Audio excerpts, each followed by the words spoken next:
नमस्कार। आज के इस विशेष विश्लेषण में आपका स्वागत है। हमारे पास आज कई दिलचस्प स्रोत हैं। दिल्ली की हवा से लेकर अंतर्राष्ट्रीय खनिज समझौतों तक और अंतरिक्ष विज्ञान से वैश्विक कूटनीति तक, मतलब काफ़ी अलग अलग दिशाओं से जानकारी आई है। हमारा लक्ष्य है कि इन स्रोतों से सबसे महत्वपूर्ण जानकारी और दृष्टिकोण निकालें ताकि एक संक्षिप्त लेकिन गहरी समझ मिल सके। तो चलिए इन दस्तावेजों की तह तक जाते हैं और देखते हैं क्या खास है। बिल्कुल, आज हम देखेंगे कि कैसे ये वायु गुणवत्ता प्रबंधन, महत्वपूर्ण खनिजों की भू राजनीति, फिर चंद्रयान 2 की नई खोजें और भारत यूरोपीय संघ के रिश्ते, ये सब चीजें जो शायद अलग अलग लगती हैं, असल में कैसे एक बड़ी तस्वीर बनाती हैं। मतलब समसामयिक दुनिया को समझने के लिए ये सब महत्वपूर्ण कड़ियां हैं। तो शुरुआत दिल्ली एनसीआर की वायु गुणवत्ता से करते हैं। सर्दियों के आहट के साथ ही ये मुद्दा फिर सुर्खियों में है। हाल ही में सीएक्यूएम की उप समिति ने जीआरएपी का स्टेज 2 लागू करने का निर्देश दिया। हाँ, ग्रैप स्टेज 2, इसका मतलब है कोयला लकड़ी जलाने पर रोक और कुछ अपवादों के साथ डीजल जेनरेटर पर भी प्रतिबंध। और ये ग्रैप है क्या असल में? हाँ, ये समझना जरूरी है। ग्रैप यानी ग्रेडेड रिस्पॉन्स एक्शन प्लान। ये दिल्ली के AQI मतलब एयर क्वालिटी इंडेक्स के आधार पर लागू होने वाले उपायों का एक सेट है। जैसे जैसे हवा की क्वालिटी बिगड़ती है वैसे वैसे कड़े कदम उठाए जाते हैं। अच्छा, मतलब स्टेप बाय स्टेप। हाँ बिल्कुल। इसके 4 स्टेज हैं। स्टेज 1 खराब, AQI 201-300। स्टेज 2 बहुत खराब, AQI 301-300-400। स्टेज 3 गंभीर, AQI 401-450 और स्टेज 4 अति गंभीर, AQI 451+। ये एक तरह की इमरजेंसी रिस्पांस प्रणाली है। और इसे लागू करने की जिम्मेदारी CAQM की है, commission for air quality management. जी हाँ, CAQM। ये 2021 के अधिनियम के तहत बना था और इसने पहले वाली जो बॉडी थी EPCA उसकी जगह ली है। लेकिन ये हर साल सर्दियों में दिल्ली की हवा इतनी खराब हो क्यों जाती है? ये पैटर्न तो अब जैसे सेट हो गया है। हाँ, ये होता है। इसके कई मिले जुले कारण हैं। देखिए, एक तो मॉनसून लौटने के बाद हवा की दिशा बदल जाती है। वो उत्तर पश्चिम से चलने लगती है तो अपने साथ राजस्थान और कभी-कभी पाकिस्तानी अफगानिस्तान से धूल ले आती है। अच्छा। फिर सर्दियों में होता है टेम्परेचर इन्वर्जन, मतलब जमीन के पास ठंडी हवा की एक परत बन जाती है। अब ये परत ऊपर की गर्म हवा से मिलने नहीं देती, तो प्रदूषक ऊपर उठने की बजाय नीचे ही फंस जाते हैं। वो जैसे एक ढक्कन सा लग जाता है शहर के बिल्कुल ऊपर। बिल्कुल, वही बात है। और साथ में हवा की स्पीड भी कम हो जाती है सर्दियों में, तो प्रदूषक एक जगह जमा होते रहते हैं, डिस्पर्स नहीं हो पाते। और पराली, उसका कितना रोल है? हाँ, वो भी एक बड़ा फैक्टर है। आसपास के राज्यों में पंजाब, हरियाणा में धान की पराली जलाते हैं तो उसका धुआं हवा के साथ दिल्ली NCR पहुंचता है। और इन सब के ऊपर जो लोकल सोर्सेज हैं, मतलब जैसे गाड़ियों का धुआं, इंडस्ट्री का एमिशन, कंस्ट्रक्शन की धूल, कूड़ा जलाना, वो तो है ही। तो ये सब मिलकर हवा को बहुत खराब कर देते हैं। काफी महत्वपूर्ण है। कुरंजी का पौधा, ये खासियत है कि वो अपने जीवन में बस एक ही बार खिलता है। अच्छा, एक ही बार? हाँ, और सबसे मशहूर तो नील कुरंजी है, जिसका वैज्ञानिक नाम स्टोबिलैंथस कुंथियाना है। वो पश्चिमी घाट के शोला वनों में करीब 1300 मीटर से ज्यादा ऊंचाई पर हर 12 साल में एक बार खिलता है। 12 साल में एक बार? हाँ, और जब खिलता है तो पूरी पहाड़ी नीली चादर सी ओढ़ लेती है। इन फूलों का खिलना एक स्वस्थ इकोसिस्टम, खासकर जो ग्रासलैंड्स है, उनका संकेत माना जाता है। ये बायोडायवर्सिटी और क्लाइमेट चेंज के अच्छे इंडिकेटर भी हैं। मतलब इनका खिलना या ना खिलना पर्यावरण की सेहत का एक तरह से बैरोमीटर है। बिल्कुल कह सकते हैं। इसी तरह झारखंड के सारंडा वन का भी जिक्र आया है। वहां सुप्रीम कोर्ट ने राज्य सरकार को एक नया वन्यजीव अभयारण्य नोटिफाई करने का निर्देश दिया है। हाँ, सारंडा वन, ये एशिया का सबसे बड़ा साल का जंगल माना जाता है। साल एक नम पर्णपाती पेड़ होता है और सारंडा का स्थानीय भाषा में मतलब है 700 पहाड़ियों की भूमि। 700 पहाड़ियों की भूमि, वाह। जी, यहाँ कई वन्यजीव मिलते हैं। हाथी हैं और यहाँ तक कि फ्लाइंग लिजर्ड मतलब उड़ने वाली छिपकली जैसी दुर्लभ प्रजातियां भी मिलती हैं। वनस्पतियों में साल तो है ही, कुसुम, महुआ भी प्रमुख है। और यहाँ की करीब 80% आबादी हो, मुंडा, उरांव जैसी जनजातियों की है।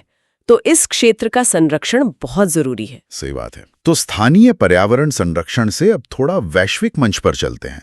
संसाधनों को लेकर एक अलग ही खींचतान चल रही है। अमेरिका और ऑस्ट्रेलिया ने हाल ही में एक महत्वपूर्ण खनिज फ्रेमवर्क पर हस्ताक्षर किए हैं। बिल्कुल, और इसका जो कॉन्टेक्स्ट है वो समझना जरूरी है। इसका एक बड़ा मकसद है चीन का जो दबदबा है, खासकर रेयर अर्थ एलिमेंट्स के क्षेत्र में, उससे निपटना और सप्लाई में विविधता लाना। अच्छा, मतलब चीन पर निर्भरता कम करना। हाँ, इस फ्रेमवर्क में ऐसी परियोजनाओं को फाइनेंस करना शामिल है जिनसे रक्षा निर्माण और क्लीन एनर्जी के लिए जरूरी जो मुख्य सामग्रियां हैं उनकी सप्लाई बढ़ाई जा सके। इसमें एक मैकेनिज्म बनाने की भी बात है जिससे चीन की जो बाजार बिगाड़ने वाली रणनीतियां हैं उनसे निपटने के लिए एक मिनिमम प्राइस लिमिट तय की जा सके। तो ये महत्वपूर्ण खनिज या क्रिटिकल मिनरल्स जिनकी इतनी बात हो रही है, ये हैं क्या आखिर? देखिए, ये वो खनिज हैं जो आज की मॉडर्न टेक्नोलॉजीज और खासकर क्लीन एनर्जी ट्रांजिशन के लिए बेहद ज़रूरी हैं, जैसे इलेक्ट्रिक गाड़ियों की battery, solar panels, wind turbine. लेकिन इनकी या तो उपलब्धता सीमित है या फिर इनकी सप्लाई कुछ ही देशों पर केंद्रित है, जिससे सप्लाई का रिस्क बहुत ज़्यादा होता है। उदाहरण के तौर पर जैसे लिथियम, कोबाल्ट, निकिल, ग्रेफाइट, तांबा और दुर्लभ पृथ्वी तत्व यानी रेयर अर्थ्स, वो भी इसी कैटेगरी में आते हैं। ये 17 तत्वों का एक समूह है जो electronics, EV Motors, wind turbines, smartphone, defence equipment सबके लिए जरूरी हैं। और सप्लाई चेन में मुख्य चुनौतियां क्या हैं? आपने कहा कुछ देशों में कॉन्सेंट्रेटेड है सप्लाई। हाँ, सबसे बड़ी चुनौती यही है, ज्योग्राफिकल कॉन्सेंट्रेशन। जैसे दुनिया का लगभग 70% कोबाल्ट सिर्फ एक देश, कॉन्गो लोकतांत्रिक गणराज्य से आता है। 70%? जी। इससे होता यह है कि ग्लोबल सप्लाई राजनीतिक अस्थिरता या आर्थिक जोखिमों के प्रति बहुत वल्नरेबल हो जाती है। दूसरी चुनौती है इन संसाधनों का वेपनाइजेशन यानी हथियार की तरह इस्तेमाल। जैसे चीन ने हाल में गैलियम और जर्मीनियम जैसे खनिजों के एक्सपोर्ट को प्रतिबंधित कर दिया था। हाँ, सुना था। और चीन रेयर अर्थ तत्व के क्षेत्र में तो डोमिनेट करता ही है। ग्लोबल डिमांड का करीब 85 से 95% हिस्सा वही पूरा करता है। प्रोसेसिंग में तो इस चुनौती से निपटने के लिए भारत क्या कर रहा है? क्या हमारे पास भी कोई प्लान है? हाँ, भारत ने कई कदम उठाए हैं। एक तो राष्ट्रीय महत्वपूर्ण खनिज मिशन शुरू किया गया है, जिसका लक्ष्य है कि देश के लिए इन खनिजों की उपलब्धता सुनिश्चित की जाए, चाहे वो घरेलू स्रोतों से हो या विदेशी स्रोतों से। अच्छा। फिर खान और खनिज विकास और विनियमन संशोधन अधिनियम 2023 लाया गया है। इससे महत्वपूर्ण खनिजों की खोज और खनन में प्राइवेट सेक्टर की भागीदारी को भी सक्षम बनाया गया है। और Bharat mineral security partnership MSP का भी सदस्य है। ये MSP क्या है? ये अमेरिका के नेतृत्व में बना एक ग्रुप है जिसमें कई देश शामिल हैं। इसका मकसद है सदस्य देशों के बीच महत्वपूर्ण खनिजों के लिए एक लचीली, रेजिलिएंट सप्लाई चेन बनाना। ठीक है, मतलब भारत भी अपनी सप्लाई चेन सुरक्षित करने में लगा हुआ है। अच्छा, अंतर्राष्ट्रीय संबंधों में एक और खबर है। यूरोपीय परिषद ने यूरोपीय संघ भारत रणनीतिक एजेंडा को मंजूरी दी है। जी हाँ, ये एक अहम डेवलपमेंट है। ये अगले कुछ सालों के लिए भारत और यूई के रिश्तों की दिशा तय करेगा। इसमें भू राजनीतिक संदर्भ को ध्यान में रखते हुए अवसरों, चुनौतियों और खतरों से निपटने के लिए 5 प्राथमिकता वाले स्तंभों की पहचान की गई है। 5 स्तंभ कौन कौन से? पहला है समृद्धि और स्थिरता। इसमें आर्थिक विकास, रोजगार, डीकार्बनाइजेशन और सप्लाई चेन को मजबूत करना शामिल है। इसी में वो फ्री ट्रेड एग्रीमेंट FTA और इन्वेस्टमेंट प्रोटेक्शन एग्रीमेंट IPA को फाइनल करने का लक्ष्य भी है। दूसरा स्तंभ है प्रौद्योगिकी और नवाचार। इसमें उभरती टेक्नोलॉजीज, डिजिटल इंफ्रास्ट्रक्चर पर सहयोग की बात है, जैसे trade and technology council TTC और होराइजन यूरोप प्रोग्राम के जरिए। और बाकी 3? तनावों से निपटना, खासकर हिंद प्रशांत क्षेत्र में समन्वय बढ़ाना और नियम आधारित समुद्री व्यवस्था को बनाए रखना शामिल है। चौथा स्तंभ है कनेक्टिविटी और ग्लोबल मुद्दे।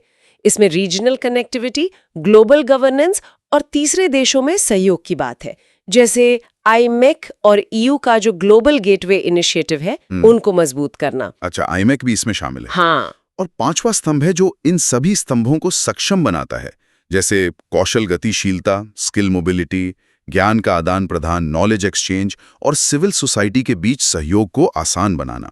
तो ये एजेंडा दिखाता है कि EU भारत को एक बहुत महत्वपूर्ण स्ट्रेटेजिक पार्टनर के तौर पर देख रहा है। भारत और EU के रिश्ते तो वैसे काफी पुराने हैं ना? बिल्कुल। भारत उन पहले देशों में से था जिसने 1962 में ही, जो तब यूरोपीय आर्थिक समुदाय था EEC, उसके साथ राजनयिक संबंध स्थापित किए थे। फिर 2004 में इन संबंधों को स्ट्रेटेजिक पार्टनरशिप का दर्जा दिया गया। और व्यापार व्यापार भी काफी महत्वपूर्ण है। 2024 में वस्तुओं का द्विपक्षीय व्यापार करीब 120 बिलियन यूरो तक पहुंच गया था। ईयू भारत का सबसे बड़ा व्यापारिक साझेदार है। चलिए अब जरा दो देशों की राजनीतिक व्यवस्थाओं की तुलना करते हैं। जापान में हाल ही में साने ताइची पहली महिला प्रधानमंत्री बनी हैं। भारत और जापान दोनों एशिया के प्रमुख लोकतंत्र हैं, तो इनकी राजनीतिक व्यवस्थाओं में क्या खास समानताएं और अंतर हैं? हाँ, ये दिलचस्प तुलना है। दोनों में काफी समानताएं हैं, जैसे दोनों के पास लिखित संविधान है, दोनों संसदीय लोकतंत्र हैं जहां सरकार का मुखिया प्रधानमंत्री होता है। हाँ, दोनों में द्विसदनीय विधायिका है। जापान में डाइट है जिसके 2 सदन हैं, हाउस ऑफ रिप्रेजेंटेटिव्स और हाउस ऑफ काउंसिलर्स। भारत में संसद है, लोकसभा और राज्यसभा। दोनों देशों में नागरिकों को मौलिक अधिकार दिए गए हैं। जापान के संविधान के चैप्टर 3 में आर्टिकल 10 से 40 तक, भारत में पार्ट 3 आर्टिकल 12 से 35 तक 6 मौलिक अधिकार हैं और दोनों में स्वतंत्र न्यायपालिका है, यूनिवर्सल अडल्ट सफरेज है और संवैधानिक सर्वोच्चता है। काफी समानताएं हैं। और मुख्य अंतर क्या है? कुछ बुनियादी अंतर भी है। सबसे बड़ा अंतर तो राष्ट्राध्यक्ष का है। जापान में संवैधानिक राजशाही है, सम्राट है, लेकिन वो सिर्फ प्रतीकात्मक प्रमुख हैं, जबकि भारत एक गणराज्य है। हमारा राष्ट्राध्यक्ष एक निर्वाचित राष्ट्रपति होता है। ठीक है। दूसरा, शासन प्रणाली। भारत एक संघीय देश है, फेडरल सिस्टम है, जहां शक्तियां केंद्र और राज्यों के बीच बटी हुई हैं। जापान एक एकात्मक देश है, यूनिटरी सिस्टम, जहां सारी शक्तियां नेशनल गवर्नमेंट में केंद्रित होती हैं। अच्छा, ये बड़ा अंतर है। हाँ, फिर संविधान का स्वरूप भी अलग है। भारत का संविधान आंशिक रूप से कठोर, आंशिक रूप से लचीला माना जाता है। अनुच्छेद 368 के तहत संशोधन होता है, लेकिन बेसिक स्ट्रक्चर नहीं बदला जा सकता। जापान का संविधान बहुत कठोर माना जाता है। 1946 से आज तक उसमें कोई संशोधन नहीं हुआ है। कोई संशोधन नहीं, कमाल है। जी, और दल प्रणाली भी अलग है। जापान में ज्यादातर एक ही प्रमुख दल, लिबरल डेमोक्रेटिक पार्टी (LDP) का दबदबा रहा है। भारत में एक मल्टी पार्टी सिस्टम है, बहुदलीय प्रणाली है। ये तुलना काफी रोचक थी। चलिए अब पृथ्वी से निकलकर अंतरिक्ष की ओर चलते हैं। चंद्रयान 2 का ऑर्बिटर अभी भी काम कर रहा है और उसने एक महत्वपूर्ण अवलोकन किया है। पहली बार चंद्रमा पर कोरोनल मास इजेक्शन (CME) के प्रभाव को दर्ज किया गया है। हाँ, ये एक बड़ी खोज है और ये अवलोकन ऑर्बिटर पर लगे CHAC-2 उपकरण की मदद से किया गया है। CHAC-2 ये क्या है? CHAS-2 का पूरा नाम है चंद्राज एटमॉस्फेरिक कंपोजिशन एक्सप्लोरर 2। ये एक न्यूट्रल गैस मास स्पेक्ट्रोमीटर है। इसका काम है चंद्रमा का जो बेहद विरल, मतलब बहुत ही पतला बाहरी वायुमंडल है, जिसे एक्सोस्फीयर कहते हैं, उसकी संरचना का अध्ययन करना। खासकर 1 से 300 एटॉमिक मास यूनिट AMU के दायरे में मौजूद गैसों का। तो ये कोरोनल मास इजेक्शन मतलब CMEs ये होते क्या हैं? सुनने में तो काफी शक्तिशाली लगते हैं। ये वाकई बहुत शक्तिशाली होते हैं। CME सूर्य की सबसे बाहरी परत कोरोना से प्लाज्मा यानी आवेशित कणों का बादल और चुंबकीय क्षेत्र का बड़े पैमाने पर उत्सर्जन होता है। ये अक्सर सोलर फ्लेयर्स या जो सक्रिय सनस्पॉट वाले क्षेत्र होते हैं उनसे जुड़े होते हैं। इन जगहों पर सूर्य का चुंबकीय क्षेत्र बहुत मजबूत और मुड़ा हुआ होता है। और ये कब ज्यादा होते हैं? क्या इनका पृथ्वी पर भी असर होता है? इनकी फ्रीक्वेंसी सूर्य के 11 वर्षीय सौर चक्र पर निर्भर करती हैं। जब सोलर मैक्सिमम का चरण होता है, यानी जब सनस्पॉट सबसे ज्यादा होते हैं, तब CMEs की घटनाएं भी सबसे ज्यादा होती हैं। सोलर मिनिमम के दौरान ये बहुत कम होते हैं। और पृथ्वी पर असर? हाँ, अगर ये CMEs पृथ्वी की तरफ आते हैं तो इनका प्रभाव गंभीर हो सकता है। ये हमारे सैटेलाइट्स के इलेक्ट्रॉनिक्स को नुकसान पहुंचा सकते हैं, GPS कम्युनिकेशन में बाधा डाल सकते हैं, पावर ग्रिड फेल कर सकते हैं, रेडियो सिग्नल में बाधा डाल सकते हैं। हाँ, इनसे खूबसूरत ऑरोरा भी बनते हैं ध्रुवीय क्षेत्रों में, और अंतरिक्ष यात्रियों के लिए इनसे निकलने वाला रेडिएशन भी एक खतरा होता है। तो चांस 2 ने चंद्रमा पर CME का क्या असर देखा? चांस 2 के जो निष्कर्ष है वो बताते हैं कि जब CME चंद्रमा से टकराता है तो चंद्रमा की सतह से परमाणुओं का निकलना तेज हो जाता है। इस प्रक्रिया को स्पटरिंग कहते हैं। इसके नतीजे में चंद्रमा के दिन वाले हिस्से के एक्सोस्फीयर में उदासीन परमाणुओं यानी न्यूट्रल एटम्स की संख्या में साफ तौर पर बढ़ोतरी होती है। अच्छा, तो सीएमई के टकराने से एग्जोस्फीयर घना में जाता है कुछ समय के लिए। हाँ, कह सकते हैं कि उसमें न्यूट्रल पार्टिकल्स की डेंसिटी बढ़ जाती है। ये समझना जरूरी है कि चंद्रमा का एग्जोस्फीयर बहुत ही पतला वायुमंडल है, इतना विरल कि गैस के कण शायद ही कभी आपस में टकराते हैं। चंद्रयान 2 मिशन, हालांकि उसका लैंडर सफल नहीं हो पाया था, लेकिन ऑर्बिटर अभी भी महत्वपूर्ण डेटा भेज रहा है। बिल्कुल। 2019 में GSLV M3M1 रॉकेट से लॉन्च किया गया था ये मिशन। इसमें ऑर्बिटर, लैंडर, विक्रम और रोवर प्रज्ञान थे। उद्देश्य था चंद्रमा के दक्षिणी ध्रुव का अन्वेषण करना, जो तब तक अनएक्सप्लोर्ड था।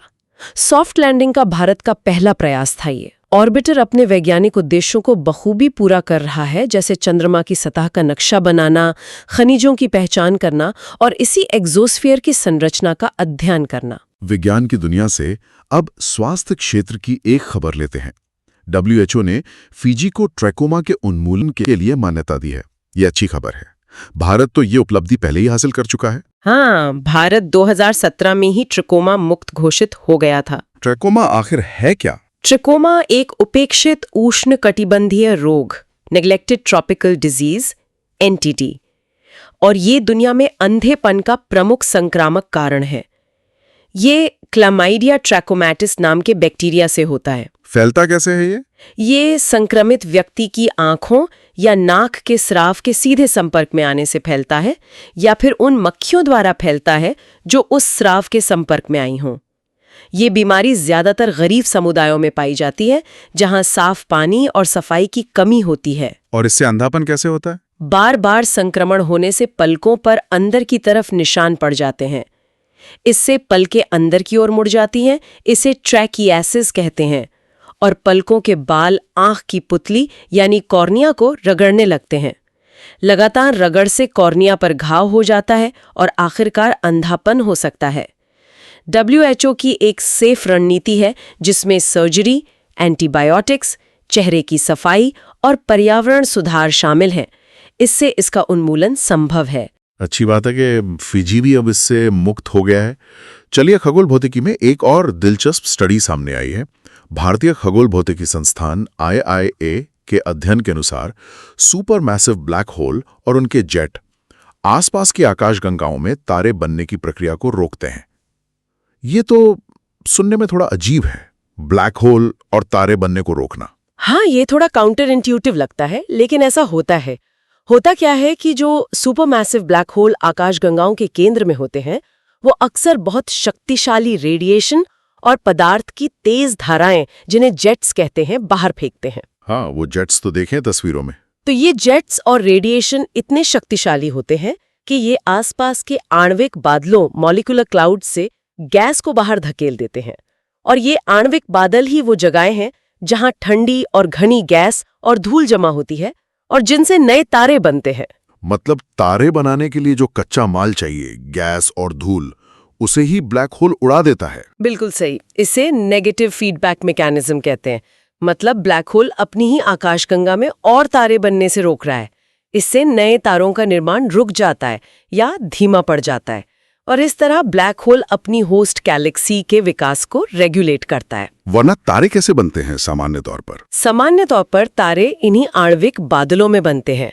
जब गैस और धूल का कोई हिस्सा गुरुत्वाकर्षण के कारण सिकुड़ने लगता है, तो वो गर्म होकर एक प्रोटोस्टार बनाता है। जब कोर में तापमान और दबाव काफी बढ़ जाता है, तो न्यूक्लियर फ्यूजन शुरू हो जाता है और एक तारा जन्म लेता है। तारे का जीवन काल उसके द्रव्यमान पर निर्भर करता है। कम द्रव्यमान वाले तारे व्हाइट ड्वार्फ बन जाते हैं, जबकि ज्यादा द्रव्यमान वाले तारे सुपरनोवा के रूप में विस्फोट करते हैं और फिर न्यूट्रॉन तारे या ब्लैक होल बनते हैं। समझ गया। अब कुछ आर्थिक और विविध सुर्खियों पर नजर डालते हैं। चीन ने स्पेशलिटी फर्टिलाइजर के निर्यात पर रोक लगा दी है और खबर है कि इससे भारत में इन उर्वरकों की कीमतें बढ़ रही हैं। ये स्पेशलिटी फर्टिलाइजर क्या होते हैं, सामान्य खाद से अलग? हाँ, ये सामान्य उर्वरकों जैसे यूरिया या DAP से अलग होते हैं। स्पेशलिटी फर्टिलाइजर ऐसे उर्वरक होते हैं जिन्हें अलग अलग फसलों और मिट्टी की विशिष्ट जरूरतों के हिसाब से तैयार किया जाता है। इनका मेन मकसद होता है पोषक तत्वों की उपयोग दक्षता, यानी न्यूट्रिएंट यूज एफिशिएंसी, NUE। मतलब पौधा दिए गए पोषक तत्व का कितना बेहतर इस्तेमाल कर पाता है। इससे उर्वरकों का नुकसान कम होता है, कम खाद डालनी पड़ती है और पर्यावरण पर भी बुरा असर कम होता है। इनमें कई तरह के फर्टिलाइजर आते हैं, जैसे धीमी गति से रिलीज होने वाले, स्लो रिलीज, नियंत्रित तरीके से रिलीज होने वाले, कंट्रोल रिलीज, स्टेबलाइज्ड फर्टिलाइजर या फिर किसी खास पोषक तत्व से फोर्टिफाइड फर्टिलाइजर। और भारत इनका कितना इस्तेमाल करता है? भारत सालाना लगभग 1.2 से 1.5 मिलियन टन स्पेशलिटी फर्टिलाइजर का उपयोग करता है और हमारी अधिकांश मांग आयात से पूरी होती है, जिसमें चीन की हिस्सेदारी सबसे ज्यादा रही है। तो जाहिर है चीन के रोक लगाने से यहाँ कीमतें बढ़ेंगी। अच्छा, मुद्रा बाजार की बात करें तो रुपया डॉलर के मुकाबले रिकॉर्ड निचले स्तर पे पहुंच गया है। खबरों में real effective exchange rate RER के लगातार अवमूल्यन का भी जिक्र है। ये RER क्या चीज है? नियर तो सुना है। हाँ, नियर होता है नॉमिनल इफेक्टिव एक्सचेंज रेट, जो सिर्फ करेंसी एक्सचेंज रेट्स को देखता है। RER यानी रियल इफेक्टिव एक्सचेंज रेट एक कदम आगे जाता है। ये किसी देश की मुद्रा के मूल्य को उसके प्रमुख व्यापारिक साझेदारों की मुद्राओं की एक बास्केट के सापेक्ष मापता है और फिर उसे दोनों जगहों की सापेक्ष मुद्रास्फीति यानी रिलेटिव इन्फ्लेशन के अनुसार एडजस्ट करता है। ओके, थोड़ा और समझाएंगी? यूँ समझिए, रीर ये बताता है कि महंगाई को ध्यान में रखने के बाद आपकी करेंसी असल में कितनी महंगी या सस्ती है आपके व्यापारिक साझेदारों की तुलना में। इसे नीर को कंज्यूमर प्राइस इंडेक्स के साथ एडजस्ट करके निकाला जाता है। तो रीर ज्यादा होने का क्या मतलब है और कम होने का? अगर रीर ज्यादा है तो इसका मतलब है कि महंगाई एडजस्ट करने के बाद भी आपकी करेंसी मजबूत है। इससे आपका निर्यात महंगा हो जाता है और आयात सस्ता। ये देश की व्यापार प्रतिस्पर्धा को घटाता है। और अगर रीर कम है तो ये इंगित करता है कि मुद्रा का अवमूल्यन हुआ है, मतलब आपकी करेंसी सस्ती है, जिससे संभावित रूप से निर्यात को बढ़ावा मिल सकता है। ठीक है, समझ गया। अब मध्य एशिया चलते हैं। वहाँ central Asian mammals initiative chemo के तहत कई देश साइगा एंटीलोप और बुखारा हिरन जैसी 17 स्तनपायी प्रजातियों के संरक्षण के लिए एक साथ आए हैं। इसे 2014 में वन्य जीवों की प्रवासी प्रजातियों के संरक्षण पर कन्वेंशन, जिसे बॉन कन्वेंशन भी कहते हैं, उसके COP11 में शुरू किया गया था। इसका उद्देश्य मध्य एशिया में 17 प्रमुख प्रवासी स्तनपायी प्रजातियों के संरक्षण प्रयासों का समन्वय करना है। क्योंकि ये जानवर अक्सर सीमाओं के आर पार जाते हैं, तो इनके संरक्षण के लिए अंतर्राष्ट्रीय सहयोग बहुत जरूरी है। सही बात है। अच्छा, भारत में केंद्र सरकार ने रक्षा कर्मियों के लिए जो वीरता पुरस्कार दिए जाते हैं, उनकी प्रशस्तियों को सूचीबद्ध करते हुए एक राजपत्र अधिसूचना जारी की है। इन वीरता पुरस्कारों के बारे में थोड़ा बता सकती हैं? जरूर। भारत में वीरता पुरस्कार युद्धकाल और शांतिकाल दोनों समय बहादुरी, शौर्य या आत्म बलिदान के असाधारण कार्यों के लिए दिए जाते हैं। युद्धकाल के जो सर्वोच्च 3 पुरस्कार हैं, परमवीर चक्र, महावीर चक्र और वीर चक्र, ये 26 जनवरी 1950 को स्थापित किए गए थे, लेकिन 15 अगस्त 1947 से प्रभावी माने गए। और शांतिकाल के? शांतिकाल के लिए 1952 में अशोक चक्र वर्ग 1, वर्ग 2 और वर्ग 3 स्थापित किए गए थे। जनवरी 1967 में इनका नाम बदलकर क्रमशः अशोक चक्र, कीर्ति चक्र और शौर्य चक्र कर दिया गया। अशोक चक्र शांतिकाल का सर्वोच्च वीरता पुरस्कार है, जो परमवीर चक्र के बराबर है। इन पुरस्कारों की घोषणा साल में 2 बार होती है, गणतंत्र दिवस और स्वतंत्रता दिवस पर। ठीक है। और अंत में इटली की बात। वहां 2025 में जन्म दर रिकॉर्ड निचले स्तर पर पहुंचने का अनुमान है। ये तो कई विकसित देशों की समस्या है। इस खबर के साथ जरा इटली की भौगोलिक स्थिति पर भी एक नजर डाल लेते हैं। हाँ, इटली की जियोग्राफी काफी इंटरेस्टिंग है। ये दक्षिण मध्य यूरोप में एपेनिनी प्रायद्वीप पर स्थित है। भूमध्य सागर में उत्तरी और पूर्वी गोलार्ध में पड़ता है ये। इसकी स्थलीय सीमाएं उत्तर में स्विट्जरलैंड और ऑस्ट्रिया से लगती हैं, उत्तर पूर्व में स्लोवेनिया से और उत्तर पश्चिम में फ्रांस से। और समुद्र से घिरा हुआ है? हाँ, 3 तरफ से। दक्षिण में भूमध्य सागर है, पूर्व में एड्रियाटिक सागर, दक्षिण पूर्व में आयोनियन सागर और पश्चिम में लिग्यूरियन सागर और टायरेनियन सागर। यहाँ की प्रमुख भौगोलिक विशेषताओं में शामिल हैं आल्प्स पर्वत श्रृंखला उत्तर में और एपेनीन्स पर्वत श्रृंखला, जो प्रायद्वीप की लंबाई में फैली है। इटली का सबसे उच्चतम बिंदु माउंट ब्लैंक है। नदियां और ज्वालामुखी? प्रमुख नदियां हैं पो और एडिगे।